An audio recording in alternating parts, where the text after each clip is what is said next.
இன்றைக்கி வாங்க நம்ம ராகி ரொட்டி சுடப்போலாம். எப்படி சுடலான்னு உங்களுக்கு நான் சொல்லித்தரேன். கேப்பேன்னு சொல்லலாம், ராகின்னு சொல்லலாம், ஆரியம்னு சொல்லலாம். இதுக்கு 3 பேர். அதாவது 1 கப்பு எடுத்திருக்கேன். அதுக்கு வந்து முருங்கை கீரை வந்து அதே மாதிரி ஒரு 1/2 கப்பு கீரை நல்லா வாஷ் பண்ணிவிட்டு நல்லா கட் பண்ணி வச்சுருக்கேன். அதாவது கையிலேயே நல்லா பிச்சு வச்சுருக்கேன். கொத்தமல்லி தழை கொஞ்சம் அதுவும் பொடியாக கட் பண்ணி வச்சுருக்கேன். ஒரே ஒரு பச்சை மிளகா பொடியாக கட் பண்ணி வச்சுருக்கேன். ஒரு பெரிய வெங்காயம் பொடியாக கட் பண்ணி வச்சுருக்கேன். ஒரு டீஸ்பூன் மிளகாய்த்தூள், தேவையான அளவு உப்பு, அதே மாதிரி அரிசி மாவு 1 ஸ்பூன் போட்டுக்கலாம். இப்போ வாங்க அது எப்படி பிசையலான்னு பார்க்கலாம். இப்போ 1 கப்பு போட்டோம். உங்களுக்கு விருப்பம் எவ்வளோ வேணுமோ உங்கள் வீட்டுக்கு தேவையான அளவு நீங்கள் போட்டுக்கோங்க. இப்போ அரிசி மாவு 1 ஸ்பூன் போட்டிருக்கேன்.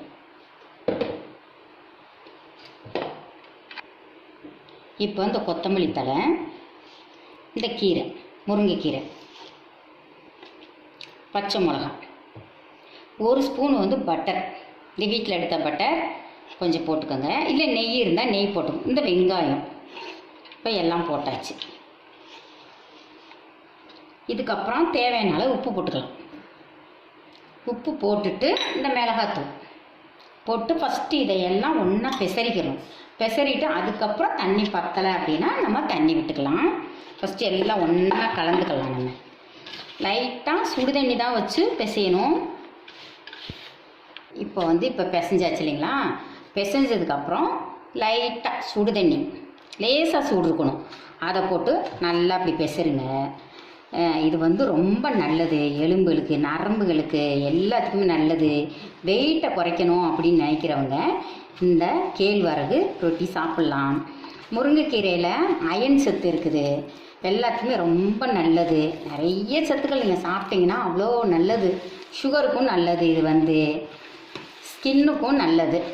எல்லாமே இந்த மாதிரி வீக்லி ஒன்ஸு டெய்லி எடுத்துக்கிற முடியாதவங்க கூட வீக்லி ஒன்ஸ், அதாவது ஒவ்வொரு இதாக ஒரு நாளைக்கு கூழ்கண்டி சாப்பிடுங்க, ஒரு நாளைக்கு ரொட்டியாக சாப்பிடுங்க, ஒரு நாளைக்கு தோசை ஊற்றி சாப்பிடுங்க. எப்போ பார்த்தாலும் சாப்பாடு இட்லி தோசை சாப்பிட்றதுக்கு இதை கொஞ்சம் வித்தியாசமாக செஞ்சு பாருங்கள், உடம்புக்கும் ரொம்ப நல்லது. இப்போ வாங்க அது எப்படி செய்யலான்னு பார்க்கலாம். இப்போ எல்லாம் பிசைஞ்சாச்சு, நல்லா இப்படி கொஞ்சம் தளர்வாக பிசைஞ்சாச்சு. ஏன்னா இது வந்து இப்படி தட்டை தான் போகிறோம், அதனால் பிசைஞ்சாச்சு. இப்போ வாங்க தோசைக்கல்லை அடுப்பில் வச்சுட்டு பார்க்கலாம்.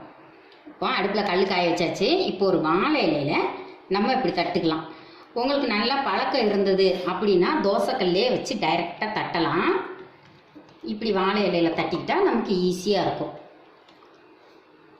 நல்லா மெல்லிசாக தட்டிக்கங்க. அதில் வந்து என்ன பண்ணுங்கள், சின்ன ஹோல்ஸு இப்படி ஒரு 2 3 4 இடத்துல போட்டுருங்க. அது எதுக்காக போடுறோம்னா உள்ளுக்குள்ளே வந்து நல்லா வேகும். அதுக்காக வந்து ஏன்னா மாவு வந்து நல்லா ராகி இது வந்து நல்லா வேகும். இப்போ தோசைக்கல்ல இப்படி போட்டுடலாம். போட்டுட்டு வெந்த உடனே அந்த இலை வந்து இப்படி எடுக்க ஈஸியாக வந்துடும், எடுத்துடலாம். இதில் வந்து நார்ச்சத்தும் ரொம்ப அதிகமாக இருக்குது, அதனால் இதை கண்டிப்பாக எடுத்துக்கோங்க. இப்போ லைட்டாக இப்படி வெந்ததுக்கப்புறம் இந்த இலையில ஒட்டாது பாருங்கள், இப்படி தனியாக வந்துடும்.